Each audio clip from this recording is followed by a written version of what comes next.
What it is, what it do, people. How y'all doing? Back with another episode of Fear the Hive 1155 podcast, season 2, episode 15.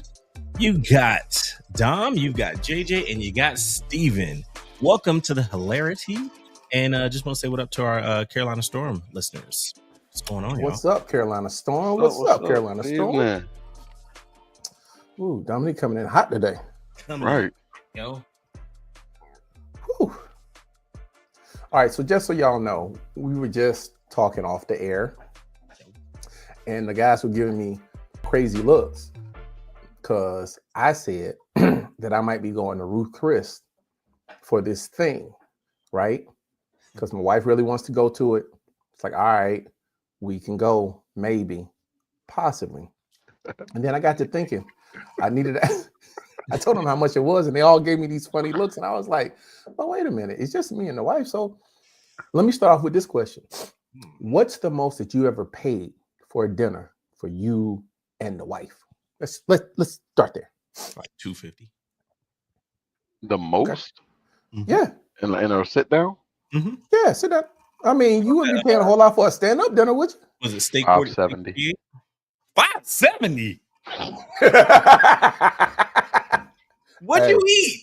Dang, Dom, you put the price tag on your wife? I was like, I'm not putting no price tag on it, but Jesus Christ. Hey, where'd you eat? Where'd you eat? No, it was over 5. It was definitely over 5. Went to Sullivan's. Hey, Sullivan. You know. If you know, you know. That used to be my spot. I spent $570. That used to be my spot. Hey, okay. So I think I did almost $570. I went to Fleming's. Mm. And hey, and you know what I got? I got the tomahawk. You know I got the tomahawk. Wait. Uh-oh. That steak was $130. Just the steak. The steak was $130. And I was like, well, the funny part is, I got the steak. I thought maybe we both was gonna eat it.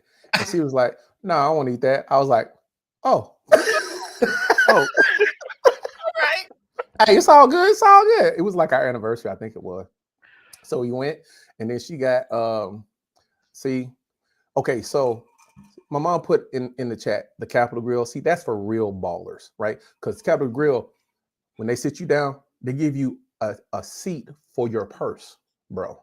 A seat for your purse. Yep.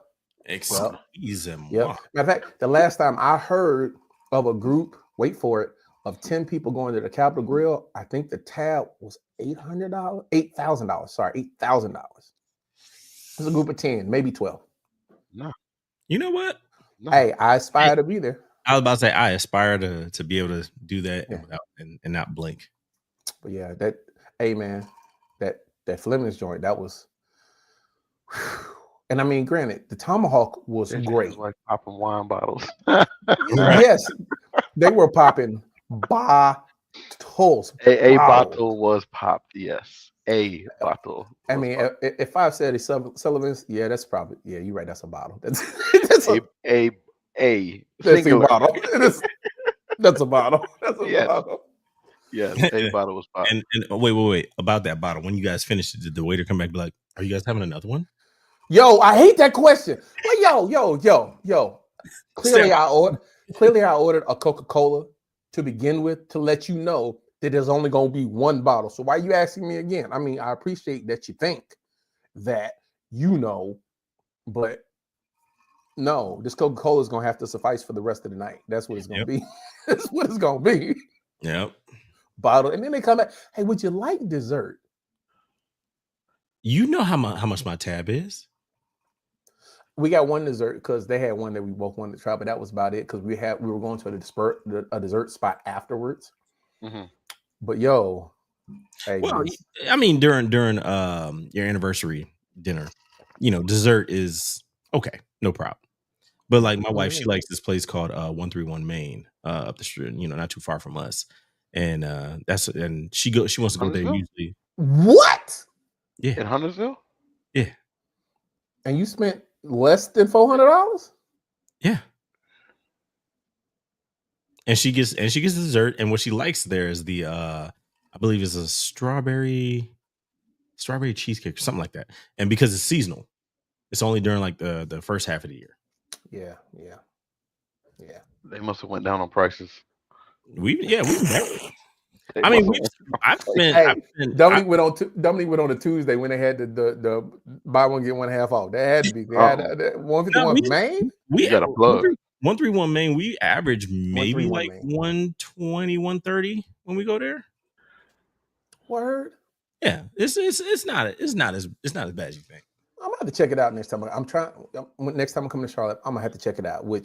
Strawberry shortcake. I'm sorry, strawberry shortcake. Yes, but you guys come up here and we'll go because my wife she never turns that down. You went to one of Cornelius. Yes, Cornelius. Yeah. I know about that one. I know that one. We went to Ruth Chris once, and I remember my wife got a steak. I think she got the filet, and then ordered it like a certain way where they added like blue crab on top. The addition for blue crab was like $50, and it was like, but what's funny, she was like, "Yeah, it really wasn't all that great for that extra." I'm like, that's fair. So not fair, but okay. Yeah, we was like, all right, we did it. But I mean, yeah, the most I ever spent was like when we went to Steak 48, and it was an experience because we had like now I will pay for that. I will pay for that again because I think we were on like the 48th floor. That's why I call it Steak 48, and our booth was pretty much turned around from everybody, looking out the corner with the floor to ceiling windows, looking at shit. Yeah. So I was. Yeah, and then I think I still got the video. I'm gonna have to send it to you guys. But they brought out my food, and it was like something with a beurre blanc, I believe. And it's like they poured the alcohol on my steak, lit it on fire, and it stayed lit for like a good minute and a half. I was like, "Hey man, when is this gonna be finished?" You were concerned? Yeah, I'm like, I want to eat. I came here to eat, not to die. Right. What's funny is 131 Main does not put their prices on the menu. Hey, if you gotta ask. See, that's a whole different situation. It's a whole different situation. You got it. You got it, big dog. You got it. Hey, if you gotta ask, hey, don't worry about it. Woo, because I asked. Matter of fact, I scout before I go. Before I make the reservation, I gotta see the entire menu. Exactly. And then where it says market price, I'll call. What's the market price for today? All right, there go my guide. Click. That's look, those are the only words that scare me in a restaurant. When you're looking at something, be like, clearly not. Clearly not. Clearly. Especially like it's like fish or something, and you'd be like, it'd be an exotic fish, and you're like, yeah. That whole market price. That market price is just hand your Amex over, please. Yeah, that's what that is. You just started a tab, sir. Yeah, just oh my gosh. Man, imagine soon at some point they're gonna bring the tablet to you and be like, yes, we do take Affirm, we take Klarna. They will not at those spots. No. I'm about to say, who's taking Affirm? Look, no, who's using Affirm? First off, it's a lot of restaurants or like Grubhub and DoorDash that allow you to do that nowadays. That's Grubhub and DoorDash, but that ain't at the actual restaurant. I'm not putting a burrito on credit. Ain't no way. Times is rough. Nah, that's a setup. That's a setup. I'm in for 4 years at 9% interest on a burrito because I was really, really hungry that night. Better be a good burrito. That's all I'm saying. That's like we went to see MJ on Broadway. The Michael Jackson musical. Okay. Mm-hmm. Yeah, it's really good, by the way. When we went to see it, it had only been out for like 2 weeks. So I looked at the prices and I was like, Affirm, because I didn't want to sit in the balcony. I wanted to sit close enough to actually see the guy. But you're right about that. Now, experiences like that, like true experiences, I will think about it. Be like, okay, well, because sometimes my wife knows me. Sometimes I don't feel like putting a whole bunch of money up front. Like, I got it, but I'm not putting it up front. We all know you have it, Dominique. It's all good. You got it. You got it. You got it. Look, hey, we all have it in different areas in our lives. All right. I was gonna ask, what was your best when I got here to Houston? One of the restaurants that we saw on like TikTok or Instagram. It was an Italian restaurant, right? And it wasn't like Ruth Chris style. Never put it up here.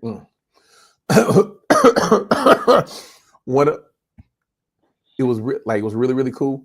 What they did was they made it was like an Italian dish that had cheese in it. It was like a Parmesan. I don't know what it was. All I know is they brought the cheese wheel over. Jessica, go ahead and put that on the screen. No, put that one on the screen too. I did. It was on the screen. Dominique's wife said El Cheapo, so now he got to go, and rectify that situation later. But yeah, no, they brought this big old cheese wheel over, and they lit that junk on fire, and they cooked my noodles right there. It was the dopest thing ever. I was like, yo, this is cool. It was great. It was, like a big noodles in front of you. Yeah. Well, the noodles were cooked. The noodles were already al dente, but it was a Parmesan. It was like a Parmesan, something else cheese wheel. Yeah. They lit that joint on fire, and he was just swirling for like 5 minutes.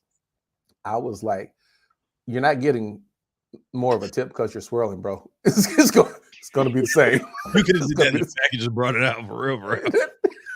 I didn't need to know how it was done. But no, it was really cool. Some of those experiences we done. What was your best dining experience? Money notwithstanding. To some audiences, that means money no object. Really? Really? Is that what we're doing? Is that? I'm just saying, for some people like standing. If you're gonna shoot. If you're gonna shoot. Okay, go ahead. Angus Barn. Is that still open? Yes, it is. Where? Okay. So I didn't come by there. Right by the airport. Oh, you talking about that one? I was talking about the one in Charlotte. Did they have one in Charlotte? They did have one in Charlotte off 77 in Statesville. I don't think it's open any longer. I didn't know there was one down there. I didn't get to go because when it was open, I ain't had no money. So it's all good. I didn't. This was pretty common, but anytime we go to this restaurant, I don't mind opening the checkbook a little bit more. Down in South Carolina, it's a chain called Miyabi's Japanese restaurant. I knew it. It's simple. Look, wow. It's just the simple things for me. Like, the little they throw dad jokes at you. They were like, yeah, butterfly. They slice it with a piece of butter and throw it in the air. And you're like, Yo.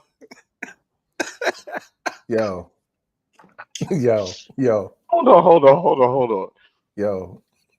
You'll be apparently El Cheapo when it comes to like a fine steak or whatnot, but you'll splurge from fancy Chinese food. Okay. Oh yeah. Okay. Oh. Well, that's only because usually by the time that we go to those places, I gotta have my my rice, my teriyaki chicken. I need my dragon roll, and I need my paying top dollar for rice. I need my Godzilla drink. That dragon roll, I better see the fish swimming before he becomes the roll. They make it really good. Like sushi here in Charlotte, you have to get at certain places. Like there's different places that have different quality. Mm-hmm.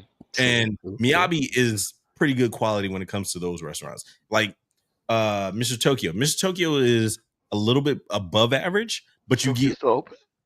Dude, they got like 3 of them here in Charlotte. I know. I used to go to one. Okay. Yeah. And for $20, I'm eating like 6-7 rolls.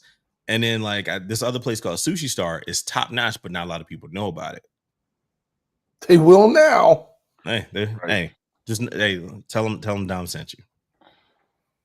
Keep it on the wall. Number one customer. Number one. Sushi, you got to know where to go, because if you're the type of person that get it out of Food Line or Publix on the $5 Wednesdays. Whoa. Pause. Let me hate on my Publix now. I was about to say, yo, I got Kroger right down the street. $5 Wednesday. Just that. Matter of fact, that's fish night in my house. You want to know why? Because my daughter loves sushi, and she don't care how much it costs. Yeah, not at all. Not at all. Your sushi Nelly is in love with lobster. Oh goodness. Okay, Sam is in love with lobster. You know what I did one day? In Huntersville, there's a restaurant that sells lobster cheesesteaks. Excuse me? Yes. I'm waiting Lobster on the rolls name cheesesteak. because I'm going. I got to pull it. I don't remember. All I know is I ended up driving like an extra 20 minutes after his doctor's appointment Hey, to go get a $15 cheesesteak. And it wasn't even a foot long. It was like 5 inches long. I was like, come on, man. I know the bread is 10 inches. You could have given me like 8 inches or something. Pause. Did we check the comment? Pause. And yes, Mom, money is always withstanding when it comes to the experience. Number one customer, because El Cheapo only goes on Friday because it's $5. They are shooting from the gallery today. Hey, look, my daughter, I get her on $5 Wednesdays. That's her sushi day. So tomorrow is her sushi day because I'm not spending top dollar for her to be like, I don't like this. You only get what you like. If I'm paying, no, I will overrule. You don't overrule the order when it goes in. It depends. It depends. No. If we're at one of those restaurants where they're like gratuity added, no matter what party size, no, I'm overruling it.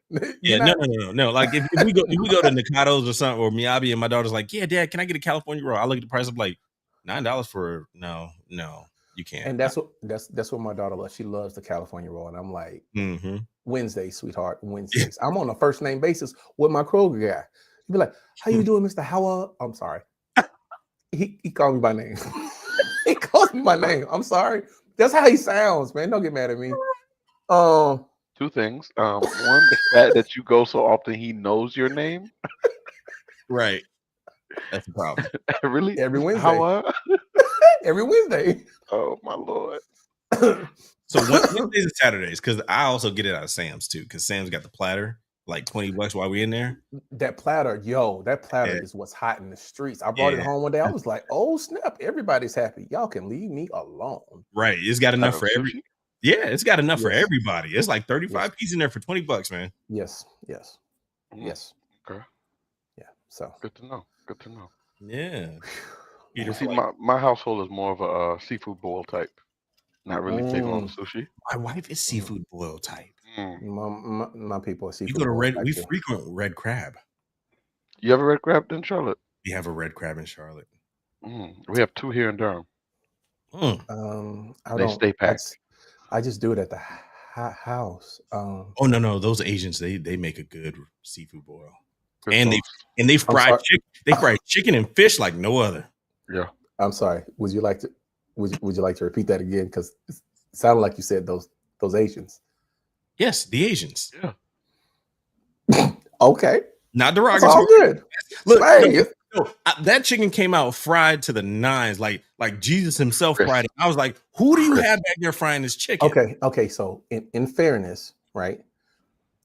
I have read that Koreans fry chicken better than every other Oriental type, right?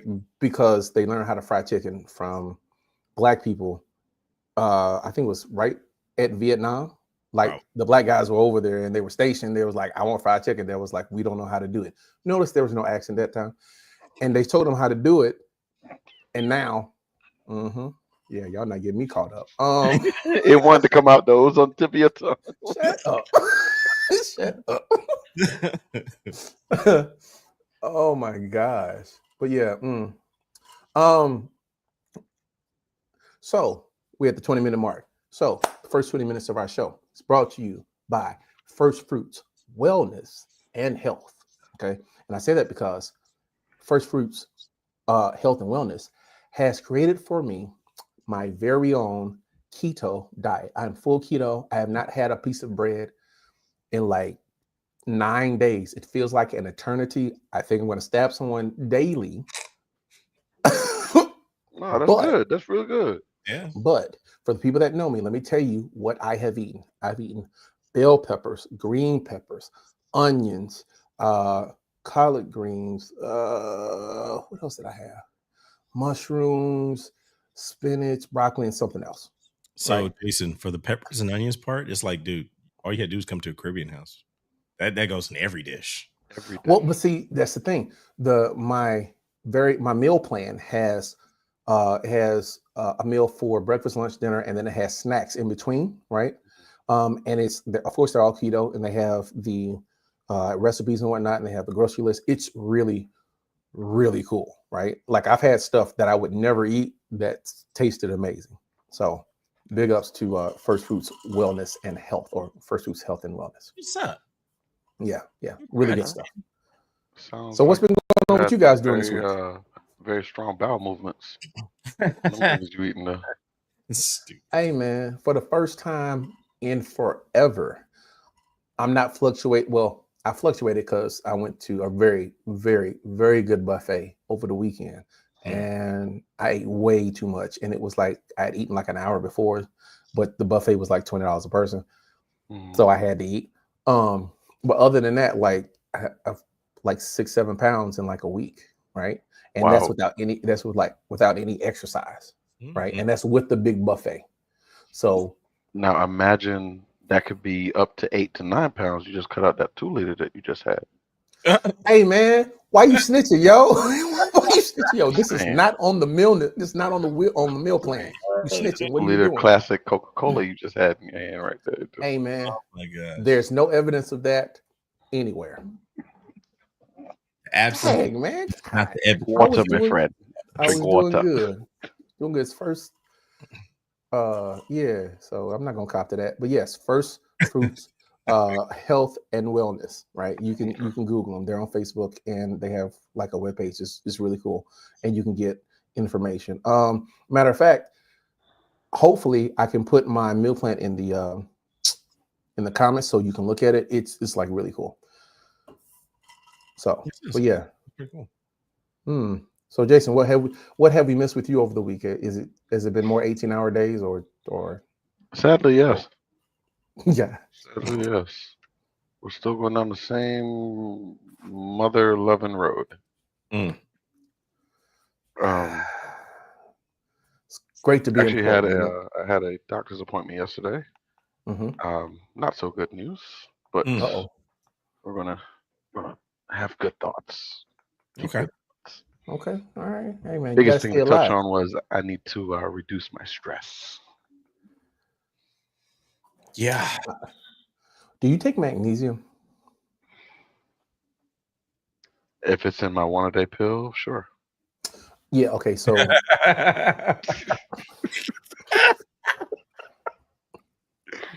oh shoot. I used to take ashwagandha. My wife just got. I still take that. That's good, but clearly that's not helping. My wife just bought a drink. It's a seltzer drink, but it has vitamins in it, and it really mellows you out. It's like ashwagandha, but like times 25, right? You know how the first time how you took ashwagandha the first time, you was like, all right, and your wife was like, hey, baby, can I spend $100 on these nails? And you was like, hey, baby, do whatever you want, right? You know how that real cool mellow. Not That cool. I mean, you know what I'm saying, though. You know what I'm saying. Yeah. You know what I'm saying. Yeah. I'll send that to you. It's actually really good. They're not trying to pay us, so I'm not gonna say their name on air, but I will send it to you. It's really cool, and it tastes good for seltzer water, right? Okay. Another thing that I've started drinking on my diet. Well, you should. Did you ever get the bubbly? The bubbly?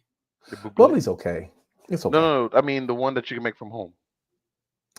Hey, I'm not. Hey, bro, I ain't got it like that, bro. No, not yet. Soda Stream? They $60. Yeah, Soda Stream. Not yet, man. Not yet. I'm working on it. It's in the cart. We can do $200 per person for steaks, but not a $60 soda machine. Once every 3 to 4 years. Yes. Yeah. Okay. Yeah. We're in the same boat. We're in the same boat. We are. I retract my statement. But yeah, my doctor says I need to seriously work on reducing stress. And he can't stress that enough.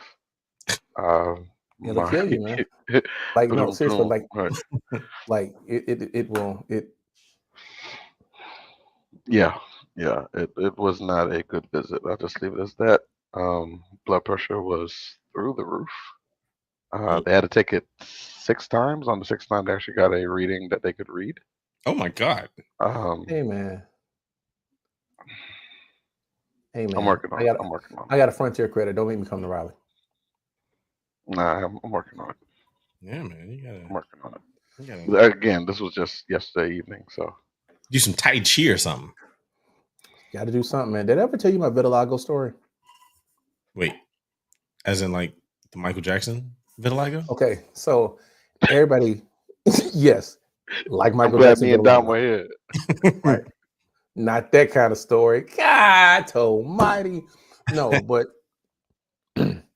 like 10 years ago, right? I was stressing so much, right? As a matter of fact, this was like after I left Best Buy. Mhm. I was stressing so much. I was getting patches in my head, like scaly patches in my head. Alopecia. And there are parts of my anatomy that are no longer just black. Like I have parts of my skin that are non-melanated now. And that was because of stress. Really? Like for real, like not trying to be funny, but like for real. So when Michael Jackson says, you know, I had vitiligo, I joked him for like 35 years of my life, and then it happened to me, and I was like, oh, my bad, Mike. I'm like, seriously, like the stress as a whole can make your body turn on itself. Oh, for sure. And some of the ways it manifests, one of the ways it can manifest, aside from like a heart attack or stroke, is patches in your head, discoloration of your skin, things like that. And I can attest to it because I've had it. Right. So I'm just saying. Good to know. Just saying. Starts in the mind first. He actually low-key wanted to recommend medical substances. I kid you not. You ain't taking? Well, yeah. You I'm like, man, go ahead, write that. I need to know how that works with my job first. Remember, my job is more of a federal level, so. Oh yeah, you're right. Yeah, you're right. Yeah. Find out, because if so, man, hey man, go for it. I need to find that out because he's very concerned. When I see my doctor's face and he's concerned, then that's you never want that. Hey doc, are your lips sweating? Bro, what are you doing? Right. Nah, it was written all over his face. He was like concerned. All right, so. Hey man, hey, do what you gotta do, man. Do what you gotta do. Oh yeah. I need a vacation. Another vacation. I need a vacation. I'm still working on yours. Yours is. Oh, I wouldn't even think about that. Okay. I mean, you just came back from vacation. That's what I was on. You know, vacation from your doctor prescribe you Disney, and then you can write that off. Yo, real talk. I'm sure there's if he prescribes you Disney, like they can't say you can't go. They can't say you can't take the time off. That might add to the stress. That's not really my dream getaway. Oh, well, I mean, he prescribed you a vacation. Put me in the beach. That's it. Okay. Ironically, before I realized that my whole schedule was open for the summer, I was planning a trip to Destin, Florida. Mm-hmm. Supposed to have either the second or the third clearest water in all of Florida. Mm-hmm. Yep. So, we talked about going to New Orleans. Tampa. Tampa has very clear water. Clear water itself. I've been to Tampa, Fort Myers. Matter of fact, the last time we went on a big family vacation, we went to Fort Myers. We rented a boat. Did I tell you we rented a boat? Oh, yeah, that's the one where you almost got like kicked off or something like, or you fell over, or no, neither. Absolutely neither. No, we rented a boat and we boated to okay. First of all, I found the app. It's called Get My Boat. Only rich people would know where to find boats that they could rent anyway. You know? No. I'm resourceful. It cost me $375 to rent a 22-foot pontoon that can carry, I think it was 9 people for an entire day. Right? All I had to do was pay for gas on the way back. We rode almost an hour all the way out to an island off of the coast of Fort Myers that you could only get to by boat. We saw dolphins, manatees, and all kind of stuff. Sharks. What was the name of the app? Or the, Get my boat. Get my boat. No, I'm so serious. Yo, what are you talking about? Stupid. A black person downloading the app that says "Get my boat." Shut up! Come on, man. Come on. I'm trying to expand your horizons, man. It's not like being out on the water with a boat that you control. No. I like getting on cruise ships. I mean that too. But I mean, like if we end up going to Destin, because I was talking to my brothers, I was like, we kind of need to do a trip because I hadn't seen my brothers in a while and it really kind of sucks. But if we do that, we're definitely getting a boat. Definitely getting a boat. Definitely getting a boat. Definitely. Yeah, they got some beachfront condos with like 3 bedrooms and 2 bathrooms with like 4 or 5 beds. Ooh. Perfect. Matter of fact, the last time I checked, the week was like, huh? Do you want me to just work on that for you? No. I don't need you to work on that one. I need you to work on the other one. Yeah, I need you to work on the other one. That's the most important one, because if that doesn't work, it'll probably end up being Destin. Instead of it being like 4 days, it'd probably be like 7 days. So why not just do both? All right, we'll work on that one too then. They're balling. Matter of fact, we're gonna continue this off air, but that's a summer trip, right? Destin. Yeah. Dom, you down? When this summer? Yeah. Well, the wife was saying this. We need a destination. Let me check with the CDO. Hey, that's what's up. Chief Domestic Officer. I'm saying. Okay. Yeah. Okay. I called mine the warden, but okay. Chief CDO. Wow. Wow. So much. The warden's a little less abrasive, you know. That's so interesting. But no, like Destin is like, I'm looking for, like, I'm gonna have my guns with me, but Destin be real cool. Destin be real cool. Like I've looked at some of the places. I've been looking at the map for like 4 months, right? It's a very progressive-ish type place. Very clear. Wow, maybe I should get the meme. Gotta love it. Gotta love it. But yeah, we'll continue that one off the air. If all parties are down, we can make that a trip. I'm saying. Because I'm down. We can get one of those Miami mansions. We all get like Versace shirts with Cuban links and, you know. Oh, sorry. He trying to ball out. Dominique, listen. Both me and Jason know that you are like you fronting like when you be talking to us. But when you say stuff like that, it betrays everything. Who's buying a Versace shirt now that we all know that they only cost $3? Right. And I can finally get it in my size. Look, I saw that and I was like, hey man, y'all need to send me your website. I'm getting Jordans, I'm getting purses, I'm getting it all. Oh, I have the website. I have the shipping. You got it too? We'll talk. My wife sent it to me. She was like, see? I was like, see what? What?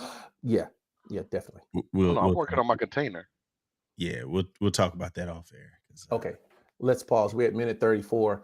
And this portion of the show is brought to you by JK3000 Travel. Now, if you don't know, JK3000 Travel can handle all of your travel needs. You want to know why Jason gets to go to Disney as often as he does?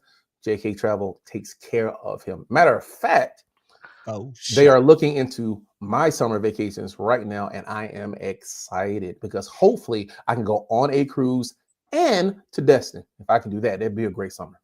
Be a great summer. Booyah! Oh yeah. We'll put it in the show notes. Now, can we talk about China and China's toes? Yes, please. China be standing 10 toes down on whatever they do. Oh yeah. China is on their business. Bruh, they said give us the money. Like, you know how baller you got to be to shut off, like, you know, Louis Vuitton, you know, Fendi and all them, be like, yeah, no, we make that. You want it? We'll sell it to you at a very Birkins. Yeah, it's like Okay, we gotta explain to the people in case they don't know. Okay, do y'all want to do it? I'll do it. I'll do it. Do it, Jay. Hit it, Jay. Okay, so where should I begin? Number one, we all know Trump put the whole tariff thing on everybody, especially China. All right, China was trying to say, okay, we'll work with you. Give us a chance. We're trying to negotiate something. Trump said, nah, y'all done. Pay our price or don't come. China said, bet, I got you. You know what? TikTok. Hold my beer. That's through us. That's through us. TikTok is through us. If you have TikTok and you go on your For You page right now, I'm pretty sure you're seeing nothing but sneakers for sale, Birkins for sale, Louis for sale, Nikes, you name it. You're going straight to the source. You're cutting out the middleman. And they're even giving you instructions on what websites to go on to. And also the English websites, because a lot of them are in their language, Mandarin. Right. And the shipping information, how to get your stuff shipped. My personal advice, build up your container. You get more items in your container. It's cheaper on the shipping. Ship all at once. If you can wait, if you order through Prime right now, and typically it's 2-day delivery, sometimes 3 days. If you can wait 3 weeks for your stuff at a lower price, that's a no-brainer. I think we're all for the lower prices. And even if you have to pay the tariffs for those prices, okay. Absolutely. For example, we use Gain in our house, laundry detergent. The pods you normally get, we buy like the 50-something. It lasts less than a month. Consternation. I heard it. It lasts less than a month. Those run roughly around $30-something. Yeah. For the tub, right? The same detergent in the pods already, the same size, same 56. I'm getting for $3. 10% of what we're paying here. I got to push back just a little bit, man. Who didn't spend $50 on detergent? We don't even really know what's in them pods, yo. We don't even really know. Hey, as long as I wash my drawers. For that price, I'll find out. He said for that price. I mean, you can't go wrong with it. Can't go wrong. Okay, so let me add just a little bit of context, right? So because of the tariffs, before the tariffs, China and America had an agreement, right? And the agreement was that China would not steal American companies' intellectual property and reproduce those items for sale at their cost, right? But when the tariffs hit, China was like, okay, you want to be that way? We're not even going to enforce that agreement anymore. So now all of its manufacturers are on TikTok telling you, hey, I didn't find out about it until I saw a video explaining exactly how much it costs to make a Birkin bag. Now, the dude put out a $30,000 Birkin bag, and he was like, he went down the list of every item on the Birkin bag. And after he was done, it cost like $1,200 to make. They sell them for $30,000. He did LuluLemon or LuluLemon, or however you want to call it. Those $100 stretch pants that y'all love to wear. Well, maybe not y'all, but your friends. $100 the stretchy pants, right? Tights. It cost him like $12.50 to make. Now, I know this because I used to be like a textile major. And so brand names are what you pay for the majority of the time. Sometimes it's quality, but most times it's brand names. But for the general public, it was like, oh, for real? So it really only does cost $12 to make a pair of Jordans? Yes, it only costs $12 to make a pair of Jordans. You're paying for the name. You're paying for buying it at Nike, out of a Nike store. That's what you're paying for. Same thing with just about everything else. And now people are like, well, I could just go straight to the manufacturer, because China was like, well, we'll sell it to you now. It's rough out there in those luxury streets. I don't blame them. I don't blame them one bit. Gucci. They got the Gucci. It's the same leather. It's the same stitching. It's the same everything. Right. So apparently, and I went down this rabbit hole kind of deep this week. Product. Yes, ma'am. Marketing 101. Yeah. Go ahead. The product does not become official. Like, let's lose. What was the example that they used? I believe it Birkin. Was it Birkin? I saw one of the ones I saw was Birkin. I think the one I watched was Louis. Yeah. Once China or the factory in China makes the product, They ship it to, let's say, Italy was the example they were using. In Italy, all they do is stitch on the tag And the That's serial it. number. That's it. That is it. That Yep. is it. And that's helps them jack up the price. Yep. Mm. China is doing all of the legwork. Italy is literally just coming in, writing their name on the homework Yep. group assignment. Not for nothing. Louis, I was reading a news alert saying that here in Texas, where Louis Vuitton has a domestic production facility, Mhm. they cannot hire enough people to make their bags well enough, paying them $17 to $18 an hour. Absolutely not. I mean, I knew that, but it's funny how they thought that was going to be the thing. You know what I mean? You're going to pay somebody in the U.S. minimum wage, Mhm. where the economy is the way it is right now, to make you a bag that you're going to 17 or $18 an hour. Not 7 or 8, 7 or 18, 17 or 18. that the way the economy is right now, you ain't surviving off of that much. I just want to make sure, because yeah, minimum wage is still $7.25. which is ridiculous. 788. $7.88. 7. I thought it was 788. 7 something. 7 and change.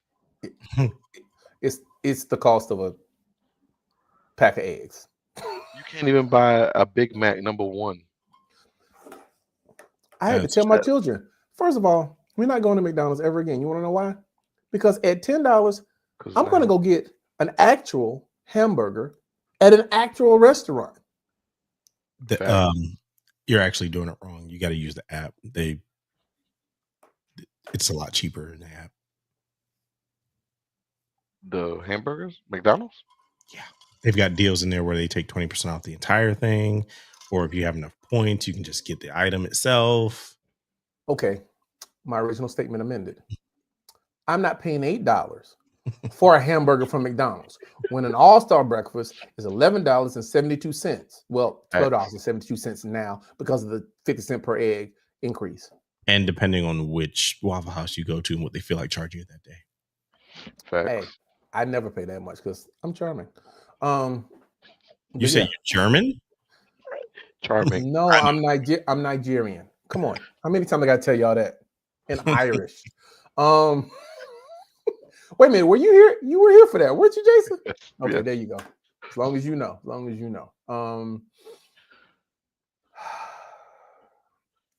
But yeah, this the whole markup is ridiculous. You can't pay somebody that little bit to turn around and sell the same product that they're making for thousands of dollars. That's why this whole tariff thing and the jobs coming to the US, that's impossible. I wouldn't say it's impossible. Oh no, it's impossible. It's not profitable. It's not profitable. It's not profitable. Yes. I'm not paying $3,500 for an iPhone. No. I'm not paying $3,500 for an iPhone. So you guys obviously saw that Apple pulled out, was it 2 million iPhones out of India? 4 cargo planes in a 48-hour period. Yeah. Tim Cook got on the phone and was like, hey, I need them out now. Oh my God. From my phones. That's why they keep send me my inventory. Look, that's why they keep $100 billion in cash just in case they need to fly 2 million iPhones out of India. Yep. That is crazy. Yeah. That is crazy. Mind you, they probably own those cargo planes. So. Oh, for sure. No, they don't. No, really? they don't. Oh no. No. You do know. Okay. I know way too much about cell phone game, right?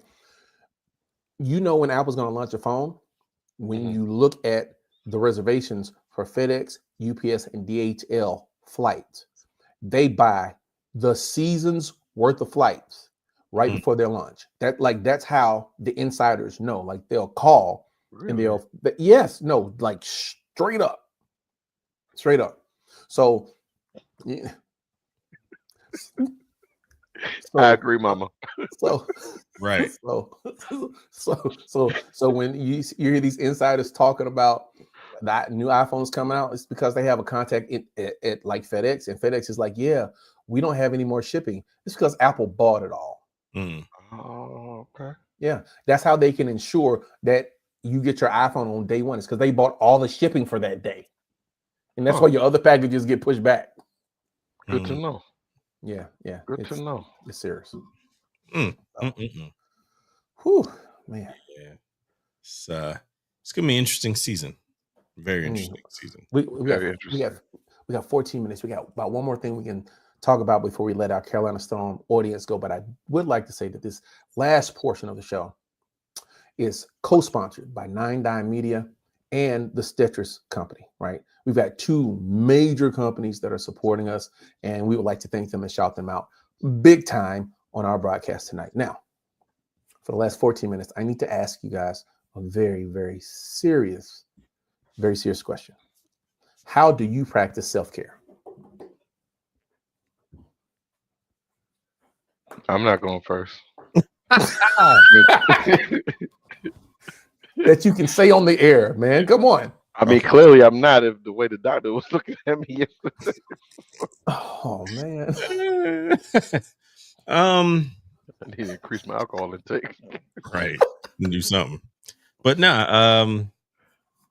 right now it's a mix. Definitely started incorporating basketball. Basketball is like, the basketball court is like my home. So, being able to do that is pretty cool. And then also I started playing Call of Duty again with my friends, and it's stressful. It is stress relieving. Get to talk to them, virtually shoot some people, get some stress out, laughs and whatnot, and it helps.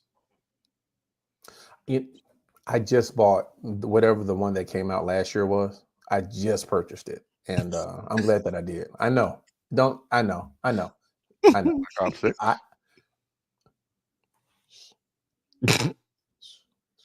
Well, I mean, luckily that's the most up to date one, so you're not like behind or nothing. And I missed it. It was on sale like 2.5 weeks ago. Mm-hmm. I should have bought it then, but I was like, I'm not gonna buy it. And then Silas was like, "But Dad, fine, okay." Did you get the regular one or the Vault Edition? Whatever the $70 one was. Oh, that was a regular. That's the regular one. Ballers. See, that's how you know. Yes. That's how you know people be balling, right? When I be like, whatever the $70 one, they was like, "Oh, you got the cheap one." You're right, I did. You're absolutely right. You didn't get the cheap one; you got the regular one. There's a difference. You got the regular one, aka the cheap one. You want to know why? Happens to be the cheap one. It's the cheap because the one that y'all talk about is $100. I know. I saw it. I scrolled right past it. Oh my! Oh man! But self-care. Come on, Jason. Tell us, how do you practice self-care? How do you practice self-care? So what I used to do, and this could be a tribute to why my stress levels have increased. I used to go to the range a lot. Yeah. Ooh. The range is something that it sounds like it's a waste of time, but I actually take it as a sport, and it's something that I want to be the master of my craft. I work on my aim. With sights, without sights, drawing, changing of mags, clearing jams. Like when I'm in my lane, I'm in my zone. Bad. And that was one of the biggest stress relievers for me. I would actually sit down there and go through boxes of ammo like it was nothing. That's cool. And I haven't gone. I think I've only been once this year. I think you should go. I think you should go. Well, see, the thing is, when I get off work, it depends on when I get off work, and that's the issue. Yeah. And then obviously, got to play taxi, dad, husband. Yeah. So it's one of those things. As men, we know that we have to put on the back burner sometimes to take care of the bigger picture. And but yeah. Anyway, that was one of my stress relievers. The other one was like what Dom said, was actually playing Call of Duty. And then GTA 6 coming out this year, baby. I might get it, man. I might get it. Might. Stress reliever too. Whoa. I've never been a GTA person. This will be my first. I think I played in my entire lifetime. Maybe 2 hours of GTA, all of them. Okay, so two things with GTA. One, and Dom agree with me on this. When they finally announced the release date, I am taking the day off.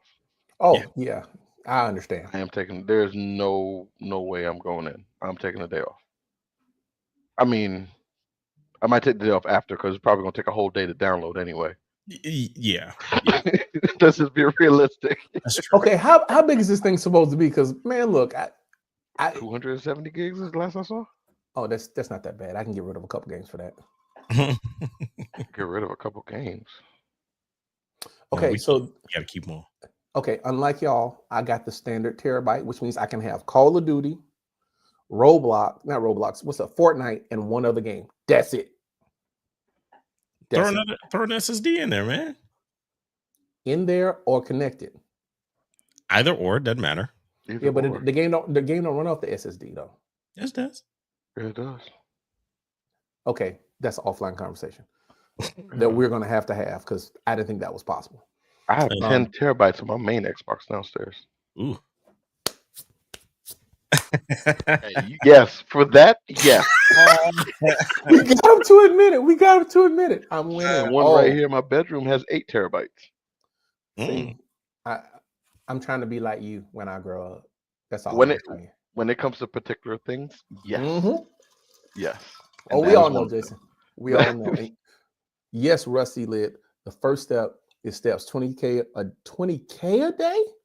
That's why you got a 6-pack, man. You walking all your calories away. Good God. 20. If I did 20,000 steps in any day, the next day is a wash. 20,000 steps in a day. Bro, I don't even think I've done 20,000 steps ever in a day. Yo, you walk in the walls of Jericho? Like what 20K a day? No. I mean, say I'm here rubbing my knees just thinking about 20K a day. Yo, you and me. Hey, Jay, man, I kneeled down earlier today. Matter of fact, it was this morning. I kneeled down, and then I rolled over like a turtle. Bro, I kneeled down. I was like, oh, I rolled over like a turtle. It was so bad. I was trying to get Silas ready for school. And he was like, Dad, you okay? I was like, yeah. He said, why are you on your back? I'm looking at the ceiling. So mild myocardial infarction, Bro, that's what it felt like. That's what it felt like, bro. That's what it felt like. Oh my God. Help us, Jesus. Oh man. Goodness gracious. Let's see. Yeah, like I was saying, so the range and Call of Duty and anytime any chance I can get to run away and go to the beach, I'm going. Yeah, Sherelle's like that. That's why we're going. That's why we got to go to Destin, and that's why we got to get in water twice, like this summer. Like it's gonna be, well, for her it'll be 3 times, but yeah, it's a thing. It's a thing. So, how about you?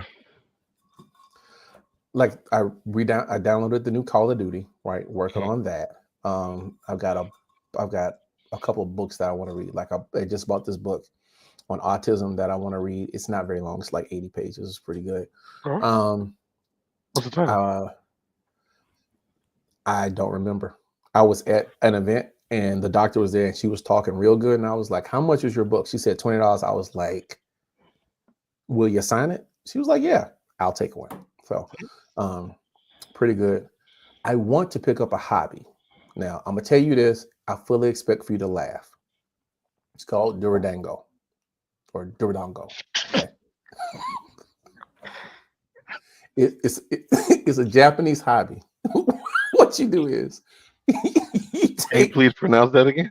Duradongo. Okay. You take soil, right? And you wet it and you form it into a ball, and you over time you rub it and until it becomes a nice shiny earthen clay ball, and then you have a collection of them. I said at the beginning, I expected you to laugh. Gotcha. Go ahead. So you want to be an earthbender? Wow. Everybody gotta have a hobby, man. Everybody gotta have them. Hey, he's his own. That's a good one. Yo, the funny part is I keep plastic cups in my car. So if I see some good dirt, I'm like, oh snap, let me get that dirt.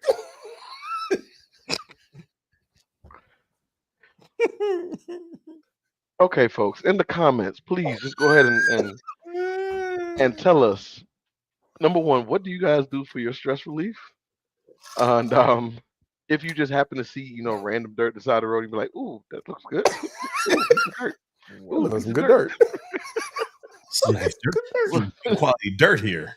Oh my gosh. But yes, please let us know in the Rich. comments, what do you guys do to what do you do to practice self-care as well?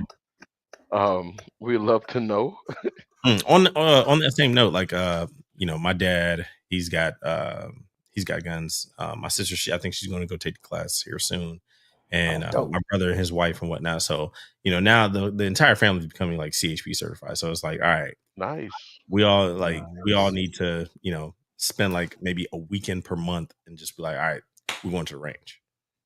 Nice. I like that. I like that idea. Yeah. So. But yeah, that's all good. You got to have that time to yourself, or the time to, like, my kids on spring break right now. Dude, I need to smoke a cigarette. I don't even smoke. I love my kids, but Jesus, I love y'all, but y'all got to go back to school. y'all gotta go. You know what? They won't be so bad if they brought their at-school stomach home instead of their at-home stomach, because they tapeworm is on spring break. That's what it is. Every time you turn around, you're like, "What you doing in the kitchen?" I wanted a snack. Like, do you eat a snack this time in school? Nah. Okay. Yeah. Bye. I thought not. I know your little doorbell thing on the fridge is going nonstop. If this is your first time listening, Dominique has detectors on his refrigerator and on his cabinet. So when the doors open, he knows, and he'd be like, "Yo, what you doing? What you doing?" Hey, I'm not even knocking that. I'm seriously considering that myself. Hey, I just need to know. Like, I just need to know. But like, hey man, that thing opening a little too often. What's going on? Especially when it opened back to back, you'd be like, you couldn't get it the first time? yo. Letting all the cool air out. Yo, my mom put it. I play mahjong, rail match, and spades. I cannot play spades online. My kids know I sound like I have Tourette's, but without the curses. When I play spades online, it's so bad because like everyone will be sitting at the table or sitting down, or I'll be doing something. What are you doing a bit? Dad, you playing spades again? Yes. Did you win? No. I can't.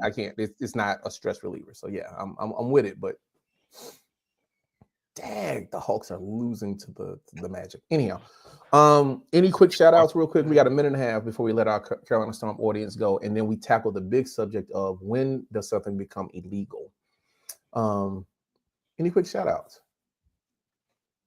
As always, shout out to our wives. Shout out to our wives. Always putting up with our shenanigans. Shenanigans. It's the best way I got to put it. And also putting up with the kids. Yeah. Yeah.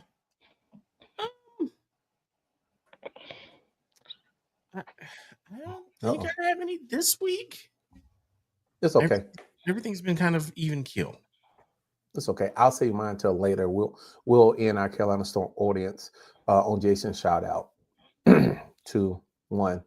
Now we get to tackle the big stuff, right? Because if you know us, we talk about 47, or at least not about 47, things that have happened because of the administration from time to time, because it makes us all pretty frustrated.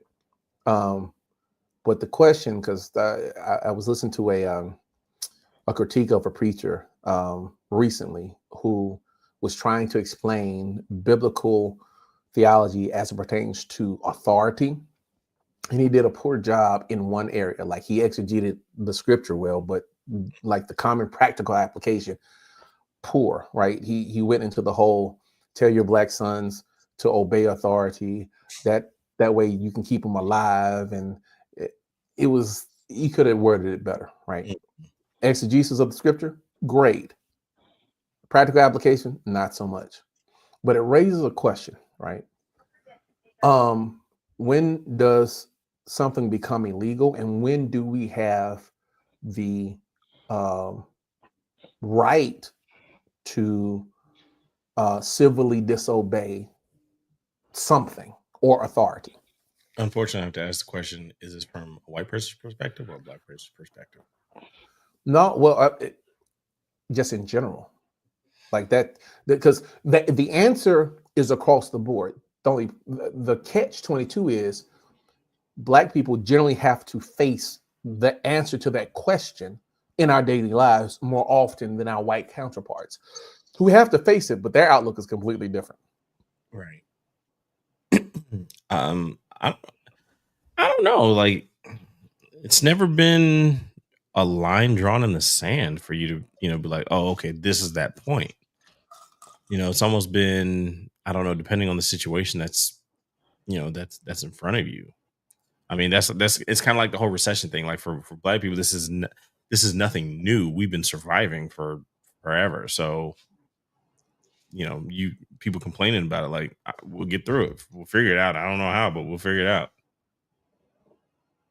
So, well, let me feed a couple points, right? So, generally speaking, in most societies, right, either something becomes illegal or legal based on an agreed social construct, right? Everybody agrees that this thing is wrong. Like shooting somebody in the face for no reason. Right. Generally, everybody agrees that it's wrong. Or like majority agreement, where the largest percentage of people decide this is not legal, right, and then everybody has to abide by it. Or there are laws created by representatives, right, regardless of whether or not the majority or the minority have chosen this thing. Mm-hmm.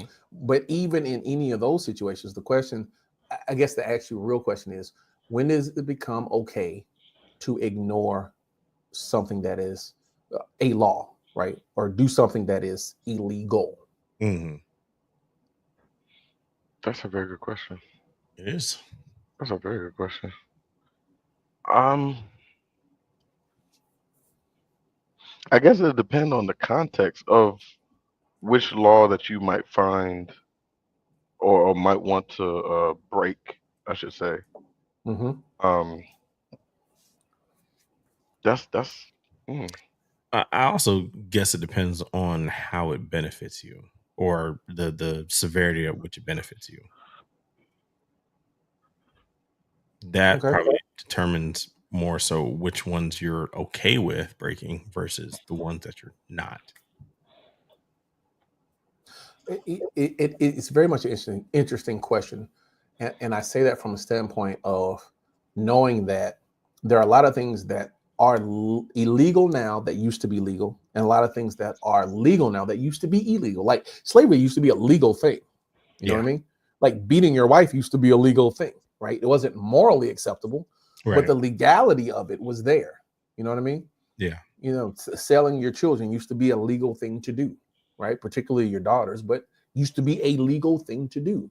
Right. Marrying, as a 60-year-old, marrying a 10-year-old used to be a legal thing to do. Maybe not in America, as long as you're not in, like, I'm not going to say any states. I was about to say like 3 states and they're going to get mad. I'm not going to say that. But I mean, I'm pretty sure we could guess those 3 states. We all know what states we're talking about. We all know.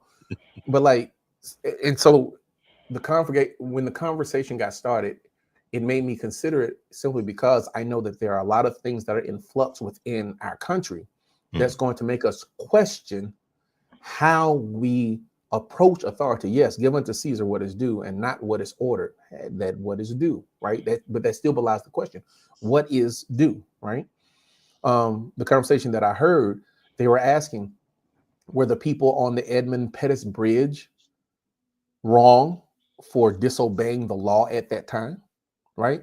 Like, were the civil rights people that were marching wrong, right? Even though their actions were illegal, right? And so all of these things really make us question things. For most of us, we've never had to question, because heretofore someone else has done the work, the thought, or the actions so that we don't have to. But in this climate, we seriously have to consider what we consider to be yes, if the law is unjust, you're not obligated to obey it from a moral standpoint. Well, I'm not going to say from a moral, I will say from a biblical standpoint, right? If the law is unjust biblically, you're not obligated to follow it without protest, right? Like there is a natural order, there's a biblical order, right? There's an order of authority that the Bible makes very clear. But the Bible also makes very clear that unjust laws are laws that are not to be followed. Unjust actions are actions not to just allow to happen without protest, right? And I'm not just talking about New Testament, I'm talking about Old Testament too, right? Abuse of power or abuse of laws do not constitute a reason for people to follow those laws. Like if you have a law and you're abusing it, I'm not obligated biblically to follow it, right? That's biblically. The question is, where do we fall and what is our thought process when we are in an era where we may be facing laws that are completely unjust? Now, even how do we deal with it? Now you're talking about what about the separation of church and state? Well, and I'm not talking about from an American standpoint. Yeah. Right. Constitutionally, right. But even still, right, the Constitution is a document, one that has our laws and dictates the execution of them for the most part.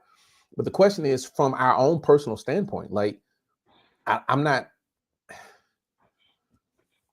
And I mean, most and you know, to go back, most laws were constructed based on the biblical standards. Yeah.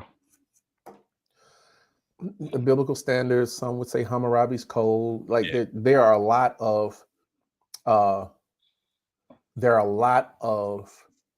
moral compasses throughout different civilizations and eras that have been used to create the laws, at least in America, that we are supposed to be following. They're supposed to be living by. But even still, the practice of those laws many times end up in an unjust situation where you got to determine whether or not the law is more important than acknowledging that it is unjust or being applied unjustly. And then what do you do because of it, right? Right. So I don't know. Yeah. Like, yeah. But that's why I think from a consensus perspective, you draw up those laws and talk about those laws in such a forum amongst, you know, the common man. So in that way, everybody is able to agree on which laws, you know, are formed and so on and so forth. Yeah, kind of. Like I get what you're saying, right? But they're holes, right? There are holes in that, just like there are holes in the, you know, these are the standards that have been compiled over different civilizations and generations as to what the laws should be, right? There are holes in that because if you go back 120 years, well, I'm sorry, 140 years, right? The law said that you could 120 years. The law said that you could arrest a black person for standing on a public street, right? That is an unjust law. Like that just is. And so what obligation does anybody have of following something that is blatantly unjust? Quick question. Am I lagging or are you guys lagging? You're lagging a little bit. Are we lagging? Yeah, maybe you're lagging a little bit. And Rusty says, as an old white guy, the thought process is different because his actions don't carry the same risks as a black person that does the same exact thing. Which, we've seen that in relatively, you know, recent media where, I ain't even good. You know, like let's say like you get pulled over, and as a white guy, I've seen videos where white guys are just screaming at the police and they take caution, whereas when a black person has a slightly elevated voice, it's taken as to be a threat. And so, both of those aren't necessarily, and that's not illegal. Morally, is it questionable? Sure, because, but it's only because of the situations that we've seen recently that gets you into a problem. Because all the police has to do is granted they're human, but they just have to take it the wrong way that day or that time, and it becomes a whole thing. Big shout out to Rusty for understanding the dynamics, because a lot of people, you know, they're either unaware or they deny those types of dynamics, right? Mm-hmm. And for people who have different experiences than white people in America, a part of the struggle is in getting an acknowledgement that these things are different, right? You know, it has a lot to do with whiteness being the basis of what's considered normal within America, right? White gaze, white rule, right opinion. But even with that, right, there are those that acknowledge that, like, that's the case, and that there are differences that people have to navigate that are different cultures and ethnicities. You know what I mean? Like, put it like this: like, I have a lot of empathy at the moment for people trying to become citizens of the United States, right? Right. Particularly, I have empathy for all of them, but particularly for the ones that are trying to do it the right way, right? Like I was reading earlier, you know, ICE is now using not Social Security tax records to find people to deport, right? They're arresting people at their green card interview, right? Oh my gosh. And these are people that were trying to do it the right way. And the law says that they have the ICE has the option of doing it, or actually the law may not exactly say that, but they're taking the law and using it in that way. So the question is that something that should be, that, you know, should just be kowtowed to, or should that be some resistance behind it, right? Because the truth of the matter is that could be anything, and that could be any of us if they're talking about birthright citizenship, right? So there's a lot to consider at this moment. And if you're not considering at what point does civil disobedience become a tool to resist, then you're not acknowledging the danger of the time. Well, and then one of the things is, I believe somewhere it's either in the Constitution. Yeah, it's either Constitution that if things are going completely wrong, a person has a moral duty to completely abolish like the current set of laws and establish new. And I remember, you know, by saying it, or it's like a part that you don't say, but it's out there. It's just like, yeah, hey, if this isn't working, then it's up to the people to come up with with a new one.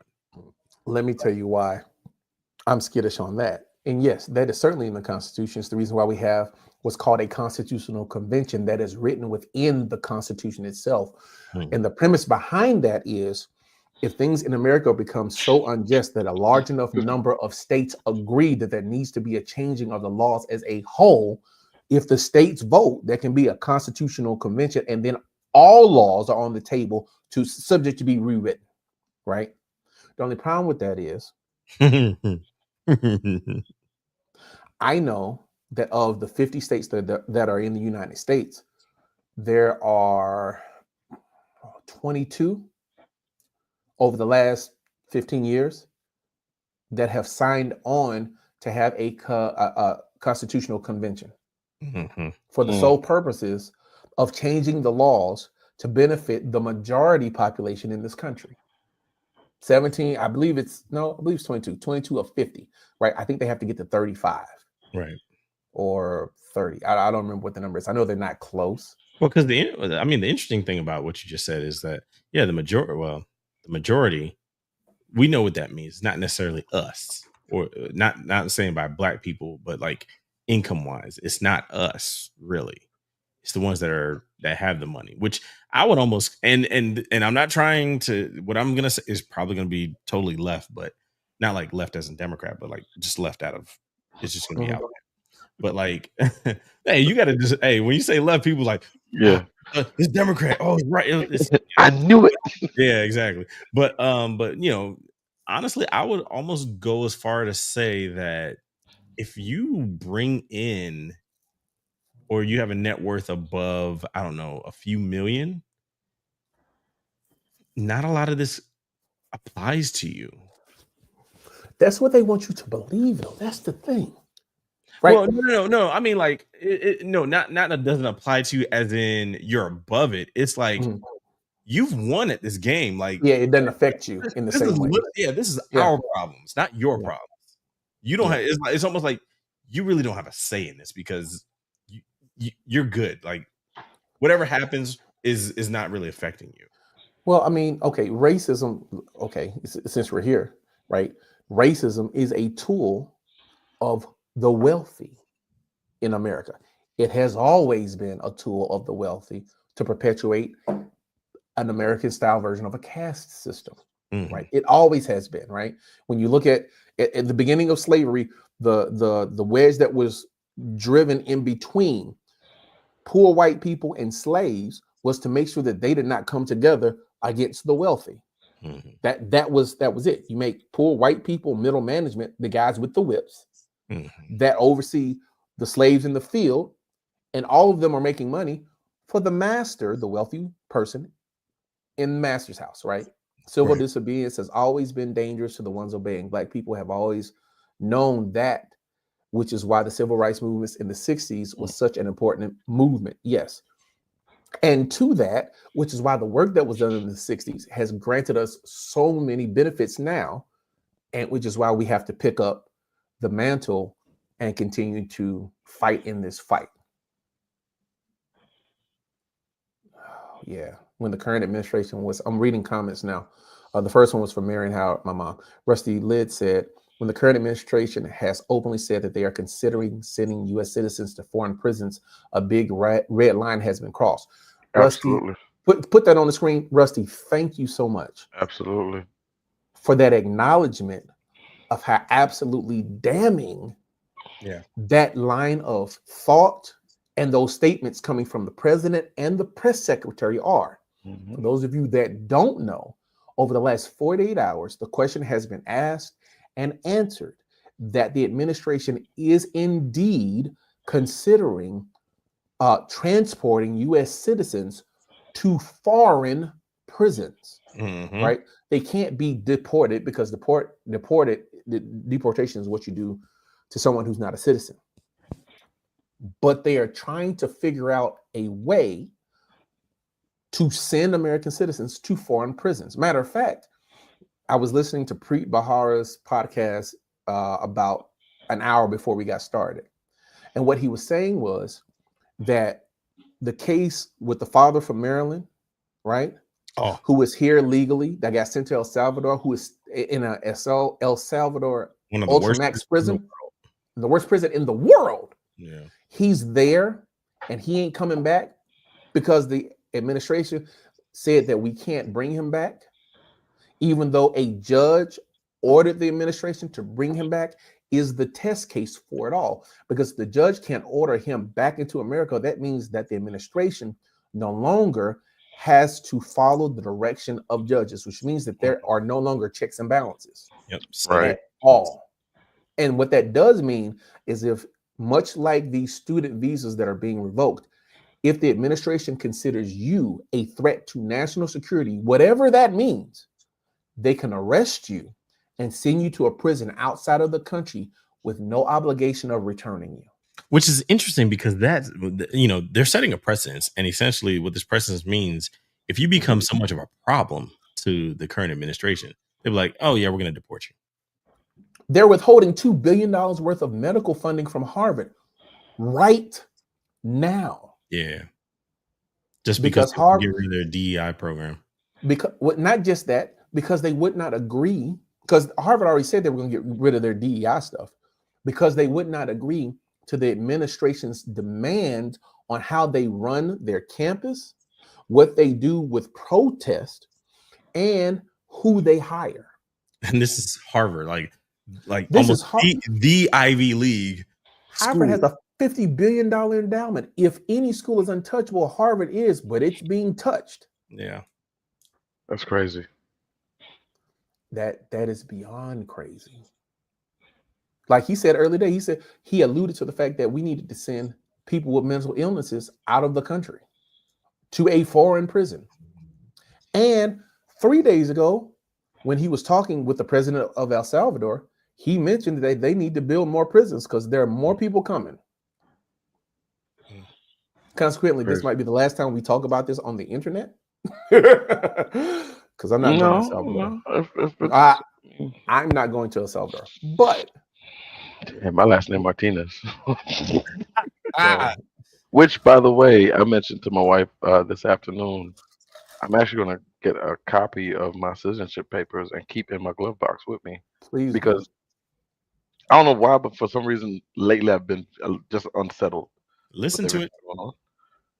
And knowing me, you get pulled over, I might get the wrong officer on the wrong day. I'm not trying to go down that road.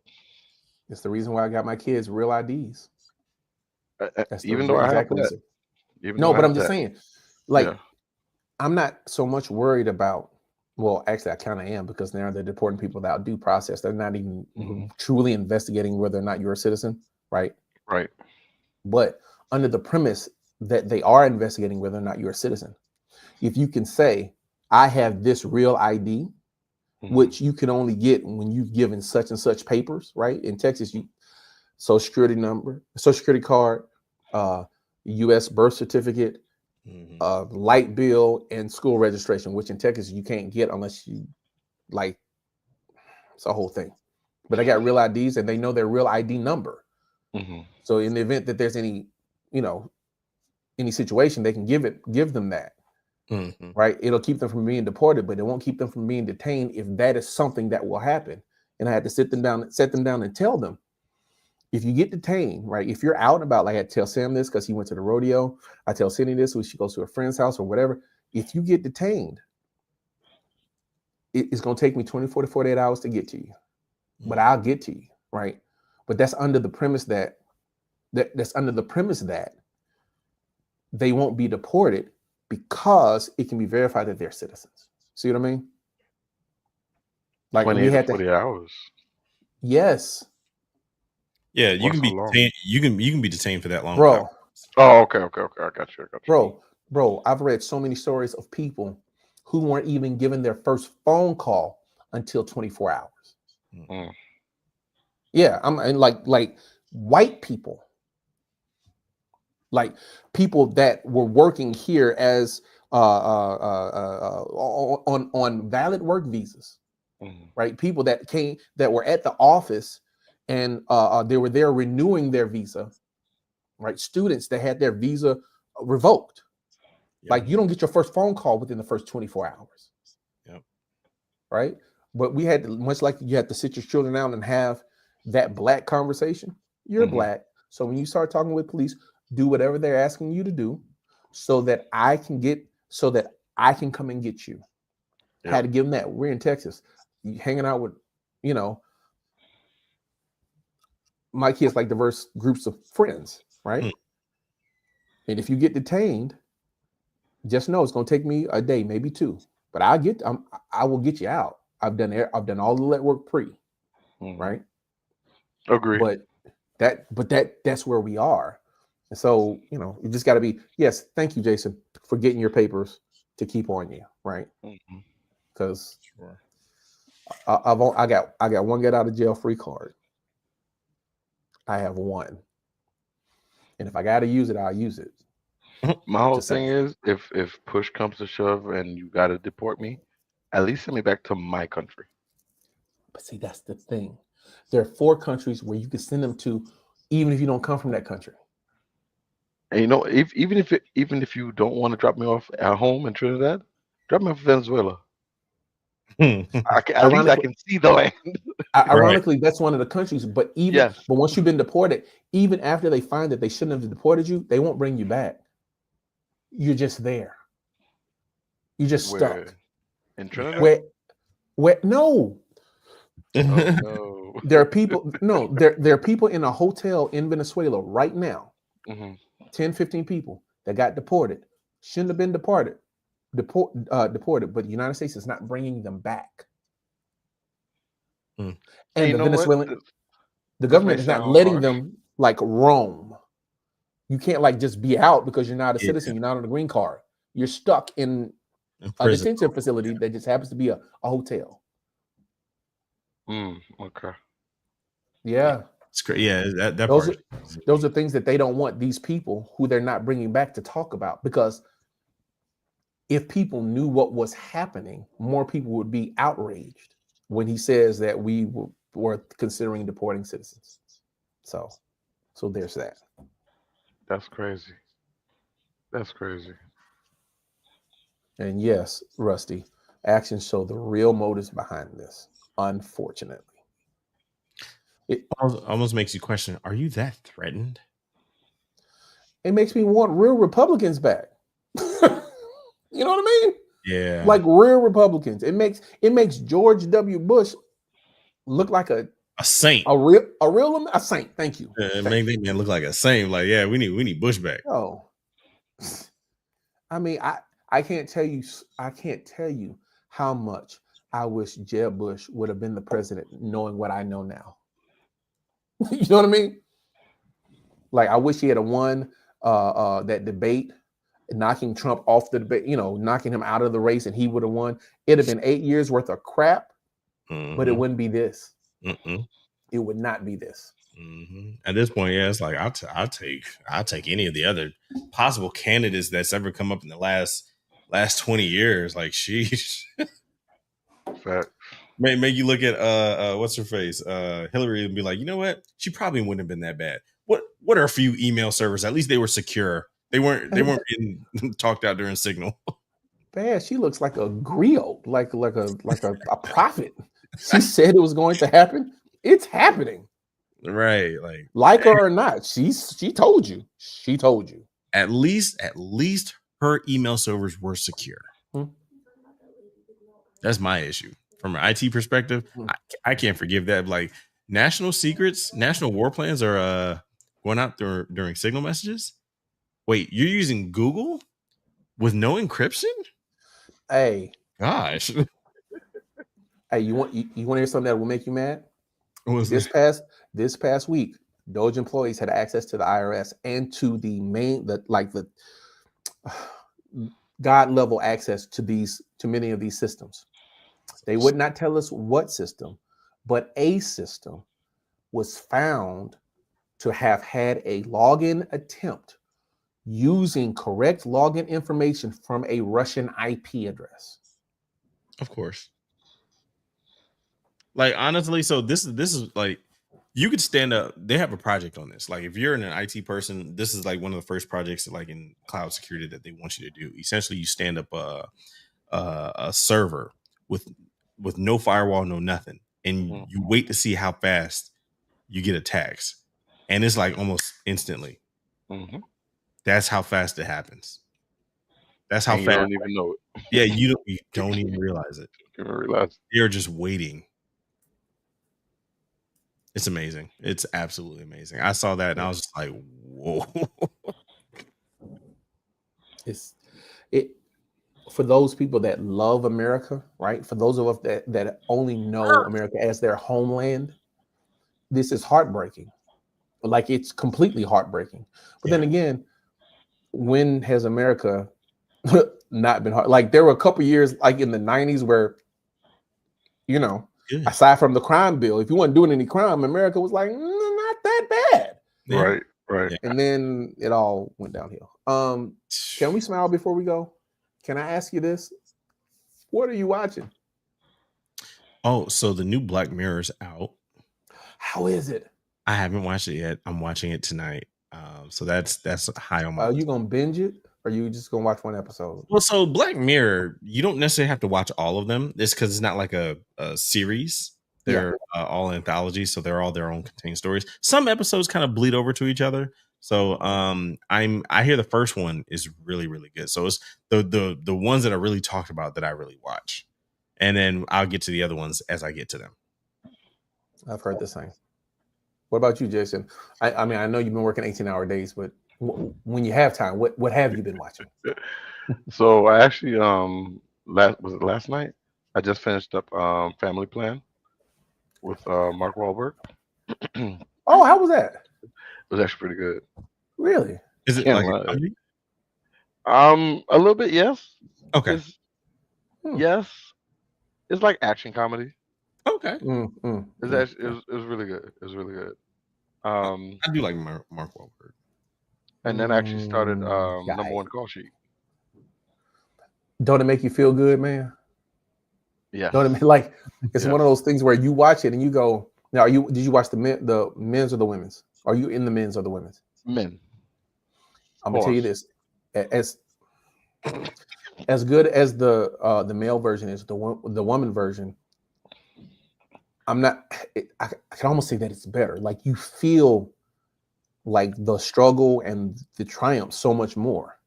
I think what I appreciate so far is how much they uplift one another. Yes. And that right there is saying a lot, especially in that community where it can be make or Dog eat break. dog. Oh yes, dog eat dog. But the fact that they're actually uplifting one another, you're surprised to see who's actually whose role model. Mm-hmm. Yep. That it's like eye opening. And who opened doors for whom? Because like I knew Eddie Murphy was big. Mm-hmm. I didn't know he was that big. Right. Or you know what really got me? I'm What? a big Morgan Freeman fan. Mm-hmm. I'm also a big Lawrence Fishburne fan. Mm-hmm. And to see him speak so highly about Morgan, how Morgan actually is his inspiration. Mm-hmm. You can see in the interviews the passion behind it. Yes. That is like, wow. And then you go back and look, you didn't realize how many movies Morgan Freeman has actually been in. Before he was like famous, he was. And did you see the picture of him dancing? I was like, oh, I didn't know you could dance. I didn't know that either. He didn't really start acting until like 40s, right? Wrong. Oh, he didn't. I thought that too. I thought Shawshank was like his big breakout role. Like everybody knew him. No. Street something where he was a pimp. Yeah. When he slapped that dude, oh my! No, that woman. I was like, whoa! This clearly is the 70s because that would not play today. Oh Lord, I forgot the name of it, and I looked it up. But yeah, dude, just the intentionality behind the things that they did, the way that they stick together, for the most part, and the way that they made sure. Because keep in mind that this is something that's produced by Jamie Foxx and Kevin Hart in conjunction, right? The way that they made sure to open doors for other people, it's amazing. Like it makes you feel good to have a connection culturally to that. You know what I mean? Right. And it was like it's amazing to see how well they speak highly of one another. Yeah. It's just that's really interesting. Something that I recommend all of our viewers and listeners if they're gone. But if you have time to actually sit down and watch. It's not that long. It's an hour and a half. Yeah, it's 2 hour and a half episodes, one male, one female. Yeah. Yeah. So I should, I guess, try to get the female one done tomorrow. It's worth using your free trial for Apple TV or buying it for a month. Like it is worth the price of admission for sure. Right. Nothing's worth that subscription, sir. Let it go. Just let it go. Let it go. This man out here about to pay for a non-functioning driverless feature on his vehicle, and he's talking about this $3.99 Apple subscription for Apple TV is not worth it. Oh man! Do you need a code? They offer me one every time I make like a firm or afterpay purchase. No, and I do that. I do it regularly. So would you like one? I can send you one. No, they've been badgering me because I think we bought some Apple product within the last year or so, and we still have that. You get it for free, and you're still not. Dominique, what are you watching? Let's change subject real quick because we got to close. What are you watching? Yeah, right now I'm rewatching Iron Fist, but I recently did watch Minecraft, and how was that? It wasn't as good as I wanted it to be. I had high. Found a good stream? Huh? You found a good stream? Yeah, of course he did. Yeah, it was decent. Okay. But yeah, it was alright. It wasn't what I thought it was going to be. You know they're going to make a sequel, right? Because it's making so much money. I mean, that's fine. Hopefully the sequel does better. But I just essentially for that, I just want to make it bigger, like bigger than what they initially did. And it's like, I get it, but okay. But yeah, so yeah, Black Mirror, and then Daredevil Born Again. Yeah, I heard that's amazing. That's been actually really good. Yeah. That's been really good. Man. So I watched G20 real quick. If you like Blackish, you're gonna love G20, and it's something that you can watch with the kids. Yeah, You got a couple curse Really? words in it, but you it's not like a rated R action flick. It's like a PG-13. No, I'm just saying. I actually don't like Blackish.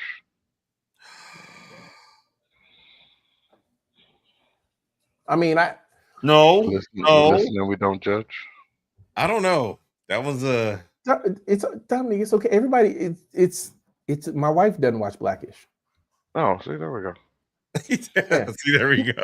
For different reasons, but she don't. Hey, you know what we watched recently that she really loved that I had to make her watch? White Chicks. Really? She's never seen White Chicks. Okay, so my wife's not on because she isn't commenting, but I will tell you, she has this thing, right? Because she's had to try so hard, at least in her when she was younger, to like separate herself from black people that were making black people look bad. Mm-hmm. She has this affinity against black movies that are not highbrow black movies. Okay. So there's a lot of black movies she hadn't seen. Matter of fact, until a year ago, she hadn't seen Boys in the Hood. Like she hadn't seen Jews. She hadn't seen New Jack City. She hadn't seen Above the Rim. She hadn't seen none of them, right? But my daughter wanted to watch White Chicks, and I was like, I don't remember it, so let me watch it again. Now, my daughter cannot watch White Chicks until she turns 18, but the movie was funny. Oh my God. My wife, Sherelle, was laughing. When I tell you she was laughing, she was like audibly laughing. He said, no, I need JJ to elaborate on Blackish. Circle back. I'm curious. All right, we're circling back. Why don't you like Blackish? And I'm not judging. It's just not for me. Like I'm used to the family or let's say the black sitcoms being like Family Matters, Fresh Prince, the OGs. Okay. Yeah. And I just feel as though Blackish is trying to get up on that level, but in a modern time. And for some reason, it just doesn't like settle with me right. I think maybe the actors are trying too hard. I'm not really a big Anthony, whatever his name is. Anthony Anderson. I'm not really a big fan. For a lot of people, he is the barrier to Blackish, right? Because he is no Carl Winslow, he's no Uncle Phil, right? He's no Cliff Huxtable, right? Right. He's not any of those, and I get that. I get that aversion for those reasons. I enjoyed it because that's one of the, like, he's not even a My Wife and Kids, right? Because Damon Wayans is much funnier as an actor than he is. However, when Blackish came out, there were no black middle-class family sitcoms at the time. None, right? And so even as much as some of the stuff was cheesy, because it was Dana Barrett, I think it is, but it was functional, right? Dana Barrett, yeah. His stuff can be funny sometimes. His stuff can be cheesy as well. I've watched some of his other stuff, but they're like, his other stuff isn't as funny as Blackish. Well, you know what? I've seen some of his stuff, and I thought some of his stuff was as funny as Blackish. And Blackish has some really funny moments. Blackish has a lot of cheesy moments. Yeah, it does. But to have that depiction of blackness in that, like, that's a thing. And I know the utility of it. I can tell with my kids, they love it, right? But then again, they love Cosby too. Like, we watch Cosby at the dinner table in A Different World from time to time. I know. But the art of Cosby, to me, stands on its own. Like, there is a redemptive fact, not even redemptive, there's an inherent value to it, right? That has to stand even in light of who Bill Cosby was, right? Because Cliff Huxtable is not Bill Cosby, right?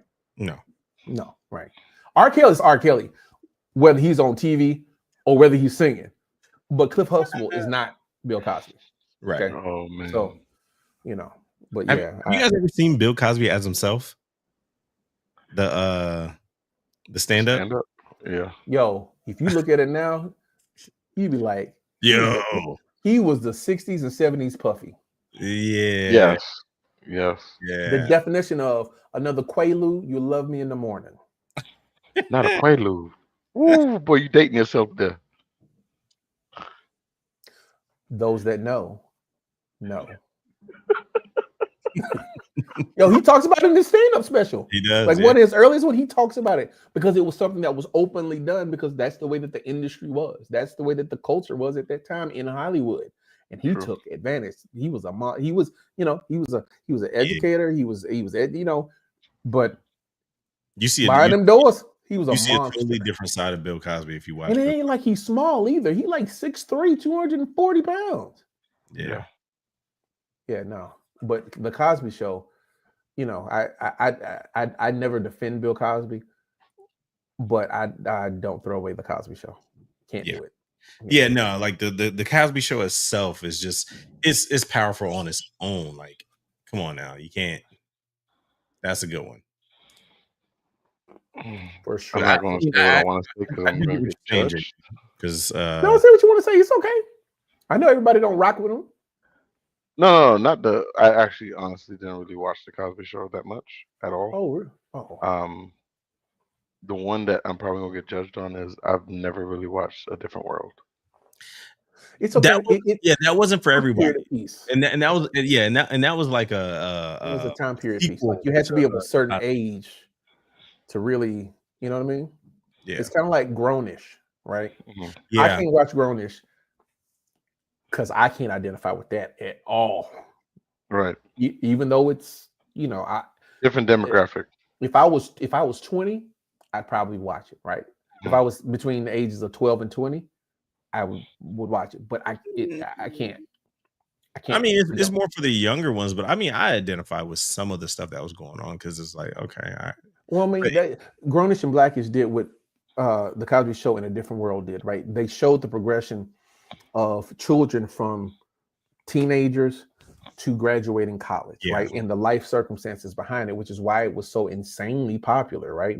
Shout out to Marseille Martin in G20. She did a good job, although they made her play like an 18-year-old and she's clearly older than 18. Yeah. But she did a great job, and I hope she gets more roles. Yeah. So. Now, where I drew the line was Mixed Dish. I was like, nope. Mixed Dish? They tried it. They tried it for sure. Well, when you have studio cachet, you can try things that normally wouldn't get greenlit. And Mixed Dish was probably written before Blackish was, but nobody's going to try Mixed Dish. No. And they were hoping that the country was progressive enough, and they were hoping that Mixed Dish would be funny enough, and the two never really. It would. Yeah, it didn't. Yeah. I'm watching Handmaid's Tale. And it's good. It is very, very good. I'm watching something else, but I can't remember it I did watch the end of Pitt. The Pitt episode 15 was really, really good.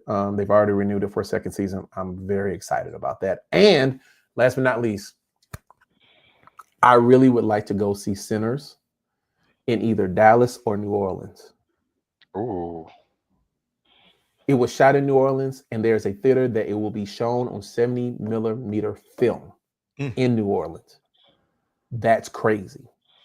And Dallas is the only IMAX theater that has the 40 millimeter version of it. Mm-hmm. Right? I'll send you guys a link. A good friend of mine, Carlton, sent our friend group a YouTube video of Ryan Coogler talking about the different formats that he shot it in. Well, the format that he shot it in and how he adapted it to different movie formats. And he was saying, if you can go see it in IMAX, you might want to, because the way that it was shot, it was to take advantage of all these things. So, okay. Yeah. Oh, and it debuted at 100% from almost 100 reviewers on Rotten Tomatoes. Ooh, geez. Wow. They're calling it Ryan Coogler's best film. Keep in mind, he did Fruitville Station. He did the original. No, he didn't do original Creed, did he? I don't remember what he did. No, Black he didn't do Panther the 1. original Creed. It was Black Panther 1 and 2, and then he's done. What was the other one he's done? Creed 3. I thought that was Michael B. Both of them. I think Coogler wrote for it though. Fruitvale Station. Yeah, he did. You're right. He did. Creed 1 and Creed 3. 1, 2, and 3. He's on all 3 of them. Judas and the Black Messiah. Fruitvale Station, Wakanda Forever, Black Panther, and then Sinners. Like he's this generation's Scorsese, if you will. Okay, right? I was like Steven Spielberg, but yeah, I give that more to, well, if he is Spielberg, then Jordan Peele is Scorsese. Why am I now seeing the comments? Why am I being judged? Wait a minute. Oh, you were over in the private chat. Oh no, they were getting on top of your head, boy. What in the world? On top of your head. It's all good though. Ma'am, why? Blackish is on repeat in this house. Like my daughter, when she just watches, when she just wants something on, it's Blackish all the way. Oh man, okay. I'm sorry to disappoint. You good? Everybody got their opinions, man. Guess I won't be coming to your house anytime soon. Oh shoot! Oh man. But yeah, that's it. I think. Are we good to wrap? Can we wrap? Are we good? Yeah, we good. Anybody have anything they need to get off their chest? Nah, man. Just don't let the troubles of the world weigh you down.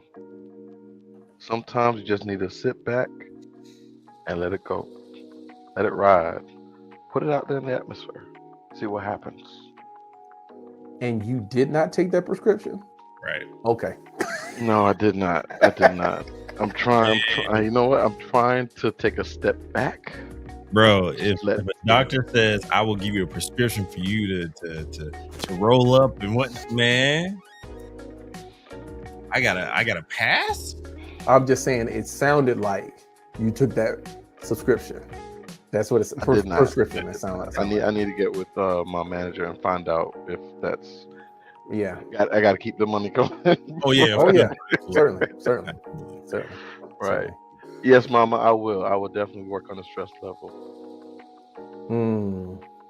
And on that note, thank you guys for watching. Please make sure to like and subscribe. And hopefully, if you actually liked it, please share it with someone. We appreciate you watching.